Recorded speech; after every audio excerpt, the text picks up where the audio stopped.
Анан залдан депутаттар айтат, кийин башка адамдар айтат, эми биз кыргыздар намустуу элбиз да, кантип эле мындай Түркмөнстандай болобуз дейт. Жок, эл болбойт.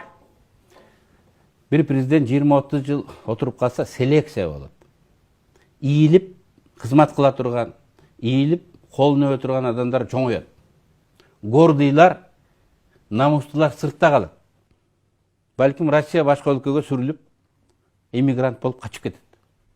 Түркмөндөр деле абдан гордый адам, согушчу эл, намустуу эл. Көрүп жүрөбүз, мен армияда да алар менен кызмат кылып, далай мындай мушташтарга мындай качышканбыз да. А бирок арасына селекцияда ошондой болуп калат деп ким ойлоду эле? Тандалып алынат, кошоматчылар тандалат. И мажоритардык система ошого тилекке каршы шарт түзөт. Мен ошол жаңы өкмөттүн өкүлдөрү менен сүйлөштүм да жакында.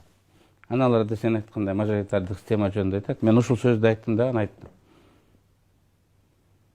Эгер ушуну өткөрөбүз деп калсаңар, мен элге карап эки эле сөздү айтам. Муну ham көрүп койгула деп. 5 жылга жетпей каргашат. 5 жыл эмес, шайлоонун эртеси кимдер өткөндүгүн көрөт. Бир айга жетпестен ошол парламентте эмне деп сүйлөп атканын, эмне деп добуш берип атканын көрөт. Болбойт турбайбы дейт. Дагы 15 жыл өмүрүбүз кетет.